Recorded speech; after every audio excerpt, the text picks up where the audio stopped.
Champions trophy খেলে অভিজ্ঞ মুশফিকুর রহিম ও মাহমুদুল্লাহ রিয়াদ বিদায় নেবেন এমনটাই ভাবা হচ্ছিল। তবে টুর্নামেন্ট শেষে দেশে ফিরলেও অপশন নিয়ে নিজেদের অবস্থান জানাননি সাবেক দুই অধিনায়ক। ফলে এবার বাংলাদেশ ক্রিকেট থেকেই এগিয়ে যাওয়া হচ্ছে। মুশফিক মাহমুদুল্লাহর কাছে অবসরের বিষয়ে তাদের সিদ্ধান্ত বিসিবি থেকেই জানতে চাওয়া হবে। চ্যাম্পিয়ন্স ট্রফিতে নিজেদের পারফরমেন্স ছিল বেশ খারাপ।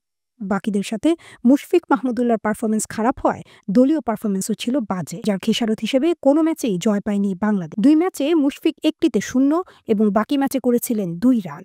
এছাড়া নিউজিল্যান্ডের বিপক্ষে খেলায় একমাত্র ম্যাচে মাহমুদুল্লাহ করেছেন 4 রান। ব্যাট হাতে অভিজ্ঞ দুই ক্রিকেটারের এমন পারফরমেন্সে তাদের অবসর নিয়ে বেশ আলোচনার জন্ম দিয়েছে। বিষয়টি নিয়ে রোববার বিসিবির বোর্ড সভাতেও আলোচনা হয়েছে। অভিজ্ঞ এই দুই ক্রিকেটার নিয়ে আলোচনার বিষয়ে cricket operations chairman Nazmul Abedin বলেন, অবশ্যই ওরা অত্যন্ত অভিজ্ঞ খেলোয়াড়। যে কোনো খেলোয়াড়েরই একটি সময় আসবেই তার ক্যারিয়ার শেষ করার। আমার মনে হয় ওদের সঙ্গে কথা বলবো, ওদের চিন্তা কি আছে সেটা নিয়ে আলাপ হবে। টি-20 ও টেস্ট ক্রিকেট থেকে অবসর নিয়েছেন মাহমুদুল্লাহ রিয়াদ। মুশফিক শুধুমাত্র টি-20 থেকে বিদায় নিয়েছেন। তবে তাদের দুজনেরই ওয়ানডে ফরম্যাটে খেলা চালিয়ে যাওয়া নিয়ে প্রশ্ন উঠেছে।